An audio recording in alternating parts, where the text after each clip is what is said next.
Sir यात आणखी एक महत्त्वाचा मुद्दा आहे की तुमच्या मंत्रिमंडळातून तुम्हाला मंत्रिपद न दिल्यामुळे आम्ही अजित पवारांना थेट प्रश्न विचारला की छगन भुजबळ का मंत्रिपद का दिलं नाही, तर ते म्हणतात की नवीन तरुणांना संधी द्यायची होती म्हणून.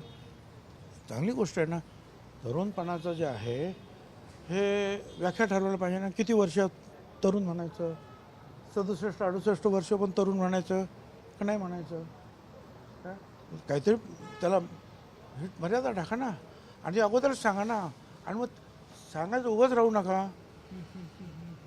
आणि म्हणून तर मी सांगत होतो अगोदरच 5 महिन्यापूर्वी की मला अगोदर लोकसभेत पाठवत होते, तयारी झाली माझी सगळी, तिथे मला थांबावं लागलं.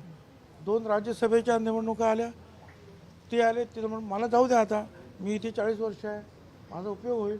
नाही तुम्हाला तुमची गरज राज्यामध्ये जास्त आहे, मग आता ताबडतोब कमी झाली गरज. कशामुळे लढायला सांगायचंच नाही ना.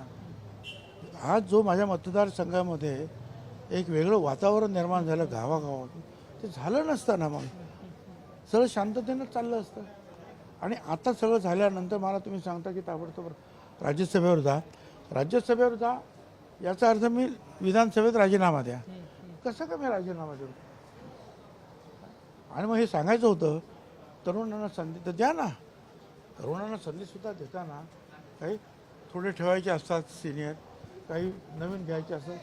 असंच नेहमी जे आहे कुठच्या कंपनीत असेल नाही तर पक्षामध्ये असेल असंच चालू असतं. आणि त्याचे काही नियम असतात त्याप्रमाणे जा तुम्ही.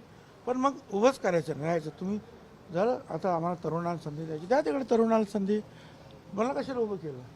आणि त्या एका आता मी फार वयस्कर झालो असं त्यांचं म्हणणं आहे, तर मी जात होतो ना तिकडे दिल्लीमध्ये. मग तिकडे तुम्ही जाताना सांगितलं की नाही नाही तुम्हाला इथे राज्यामध्ये गरज आहे, तिथे लढा.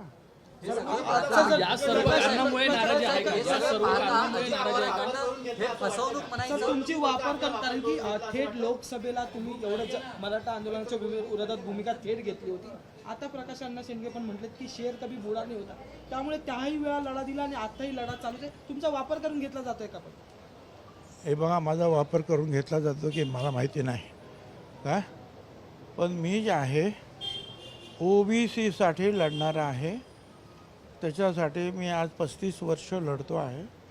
याचा अर्थ मी मराठा समाजाचा द्वेष अजिबात करत नाही. त्यांना वेगळं आरक्षण द्यावं म्हणून मी स्वतः प्रयत्न केलेले आहेत. माझ्या मतदारसंघामध्ये माझे जे कारभारी होते किंवा आहेत निवडणूक लढवणारे ते सगळे बहुअंशी 90% मराठा समाजाचे आहेत. त्याच्यामुळे मराठा समाजाचा मी विरोधक नाही ना. जिल्ह्यामध्ये मला मराठा समाजाचा विरोध आहे. पण एक चित्र निर्माण केलं गेलं. हां, माझं म्हणणं एवढंच आहे की कुठल्याही इतर समाजाला, आदिवासी असेल किंवा दलित असेल किंवा OBC असेल, त्यांच्या हक्कावर गदा येऊ देऊ नका, एवढंच म्हणणं आहे. वेगळं काहीतरी करा. काय बाकी आता माझा वापर ते करतात का नाही करतात मला काही माहिती नाही. पण मी OBCच्या वापरासाठी नेहमी तयार आहे. सर, तुम्ही जे सगळे अनुभव सांगितलात ह्याचा अर्थ अजित पवारांकडनं थेट फसवणूक झाली असं म्हणायचं किंवा याचा निष्कर्ष काढायचा?